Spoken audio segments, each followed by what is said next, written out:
안녕하십니까. 평택촌놈 주식TV 봉천생 이강민입니다. 종목 분석. 오늘은 코스닥 제약업종에 있는 사업서비스라고 나와있죠. 신라젠에 대해서 살펴보도록 하겠습니다.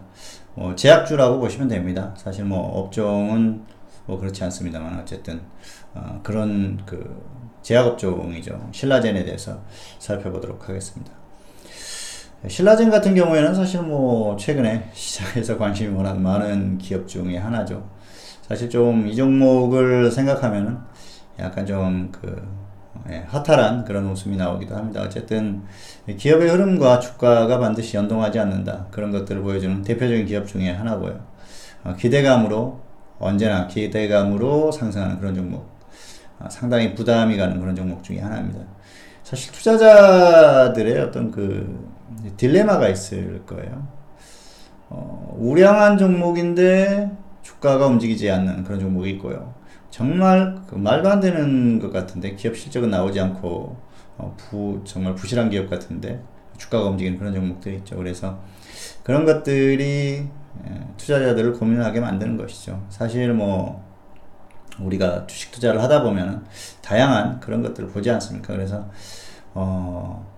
그런 것들에 대한 어떤 판단 기준을 좀 애매하게 만드는 그런 기업 중에 하나다, 그렇게 볼 수가 있겠습니다. 다만 그런 것들은 있습니다. 역시 우리가 삶을 사는데도 마찬가지지만 어떤 정도라는 게 있는데 그 정도를 너무 지나쳤을 때는 약간 좀 그거에 대한 고민을 해볼 필요는 있다. 그런 말씀을 드리고 싶습니다. 자, 신라젠 같은 경우에는 바이오 기업이죠. 바이오 기업인데 계속해서 어떤 신약에 대한 기대감, 그런 것들로 제2의 셀트리온이 될 거다, 그런 분석들을 내놓으면서 사실 기관에서 부추긴 면도 있죠. 상당히 그런 것들은 좀 심하지 않나 싶을 정도로 당시에 워낙 제약업종의 흐름이 좋았었기 때문에 그런 부분이 있습니다. 그래서 당시에 모든 제약 기업들이 기대감으로 다 움직이던 때 신라젠이 정점을 찍었다, 그렇게 볼 수가 있겠죠.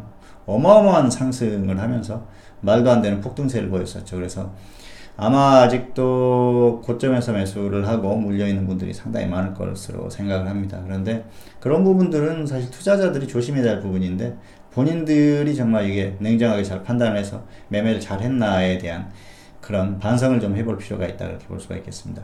최근에 좀 반등이 나와주면서 어느 정도 좀 회복이 됐는데요. 이제라도 본전을 회복하셨다고 하면은 더 욕심내지 말고 좀 정리를 해야 되지 않나, 그런 생각도 하고요. 기대감이 이미 주가에 다 반영된 그런 상태다 말씀을 드릴 수가 있겠습니다. 자, 조금 더 자세히 살펴보도록 하겠습니다.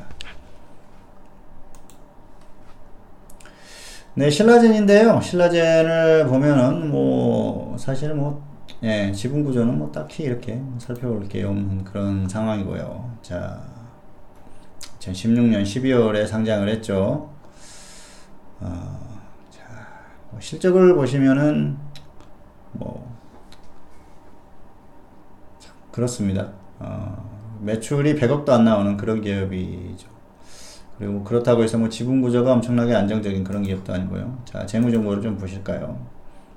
자, 특별히 그렇게 아주 안정적인 그런 구조를 가지고 있는 것도 아니고요. 계속해서 이제 적자가 나는 그런 기업 아니겠습니까? 사실 계속해서 그냥 적자만 나오고 있습니다. 영업이익도 마찬가지고 당기순이익도 마찬가지죠. 자, 시가총액을 보실까요? 현재 또 2위로 올라섰네요. 7조 1000억. 매출이 거의 발생하지 않는 기업이 7조 1000억의 시가총액을 가지고 있다. 상당한 문제가 있는 거죠. 사실 이게 이제 팩사백 신약에 대한 그런 기대감들이 나오는 것 같습니다. 최근에는 글로벌 임상 환자 등록 그런 뉴스로도 움직임이 나오는데요. 임상이라는 게 역시 성공을 하고 신약이 출시가 되고 제대로 매출이 발생하기까지는 상당히 오랜 시간이 걸리겠죠. 그 기간 동안 사실 무슨 일이 발생할 줄 모릅니다. 어쨌든 그런 부분에서 상당히 불안한 그런 상황인데 어쨌든 주가는 상승한다는 거죠. 자, 차트를 한번 보실까요?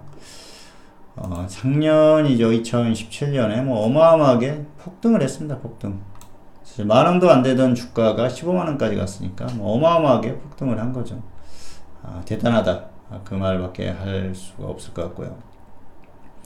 자, 주가는 고점 이후에 쭉 조정을 받았습니다. 그래서 뭐 제약업종도 조정을 받았기 때문에 그런 영향도 있었고요. 제약업종보다 좀 더 약한 흐름을 보였었죠. 그러다가 다시 또 제약업종이 반등하니까 같이 반등하는 그런 모습을 보이고 있습니다. 아무래도 이런 반등 같은 경우에는 마무리 반등이다, 뭐 그 정도 보시면 될 것 같고요. 제약업종이 특별히 추세적으로 강하게 갈 상황은 아니고요. 이 종목도 마찬가지입니다. 임상에 대한 그런 기대감, 뭐 그런 것들로 계속 뉴스를 만들겠지만, 그럼에도 불구하고 접근을 하는 건 좀 신중해야 된다. 자, 보십시오. 15만원짜리가 불과 몇 달 만에 4만원 근처까지 갔지 않습니까? 자, 4만원 근처까지 3분의 1 토막이 넘게 하락했죠. 자, 그렇다고 보면은 위에서 매수를 한 사람들은 어떻게 됐을까요? 자, 수급을 한번 보실까요? 신라젠을 보시면은, 자, 2018년 3월 21일부터 8월 13일까지 개인들이 많이 매수했죠. 자, 3월 21일 이 정도 되겠죠. 8월까지 개인들이 많이 매수를 했습니다.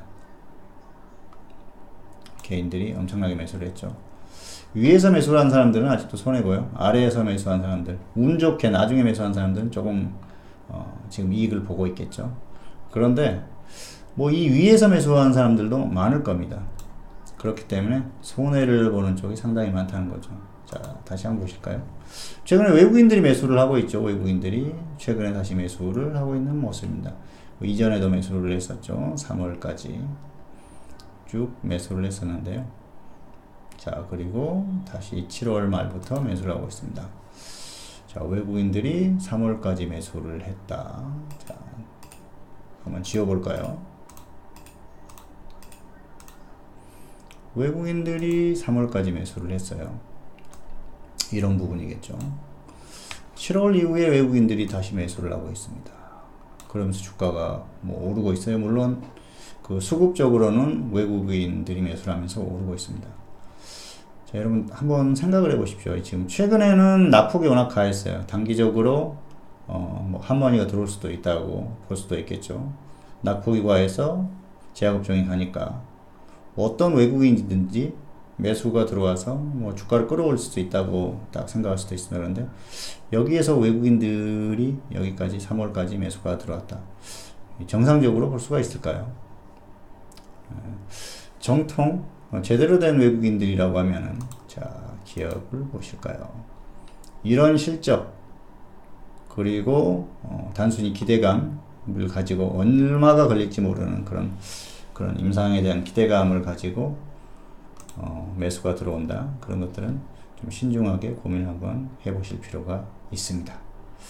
네, 한국의 코스닥 같은 경우에는 우리가 생각하는, 우리가 이제 뭐 동남아라든지 이렇게 좀 약간 부실하게 생각하는 그런 나라들의 어떤 그 주식시장과 외국인들이 바라보는 시선이 비슷하다고 보시면 됩니다. 그런데 그 중에서도 이렇게 실적이 엉망인 이런 기업에 대해서 이렇게 공격적으로 매수가 들어올 수 있을까요?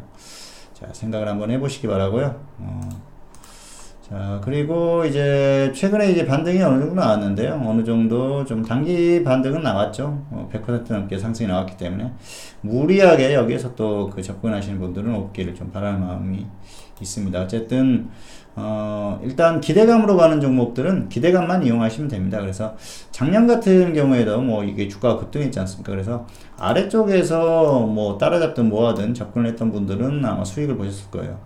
그런데 당시에는 제약업종이 계속 가는 흐름이 아니었습니까? 그래서 들어갈 수가 있었죠. 그래서 기대감을 가질 수가 있었는데 지금 이제 제약업종이 추세적으로 가기는 좀 힘들다고 봅니다. 그런 면을 봤을 때는 이 바이오 기업들에 대한 주가가 이미 상승했을 때 따라잡는 그런 것들은 좀 지양하자, 그런 말씀을 드리고 싶고요.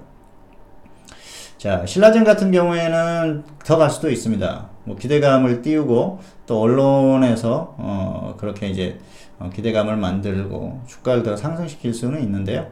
그렇다고 하더라도 이 정도 이제 단기 반등이 나왔으면 어느 정도 조금 이제 여기서 무리하게 접근할 필요가 없습니다. 그냥 이런 종목들은 가면은 그냥 가라고 놔두십시오. 그리고 중장기적으로 봤을 때는 추세적으로 다시 더 저점을 깨고 하락할 가능성이 상당히 크다 그렇게 보고 있습니다. 그렇기 때문에 너무 무리하지 말자 그 정도 말씀을 드리겠습니다. 낙폭이 컸을 때 단기 매매 정도 하는 그 정도는 뭐 이해할 수 있지만 이제 지금 이 정도에서 중장기 매매는 아니다 그런 말씀을 드리겠습니다. 자, 제약업종의 어떤 흐름과 연계해서 보시면 될 것 같고요. 그런 그 안정성이 뛰어난 그런 기업이 아니기 때문에 그런 부분에서는 좀 조심하자. 이런 말로 말씀으로 마무리를 하도록 하겠습니다. 자, 오늘은 신라젠에 대해서 살펴봤습니다. 다음 시간에 또 다른 종목으로 찾아뵙도록 하겠습니다. 감사합니다.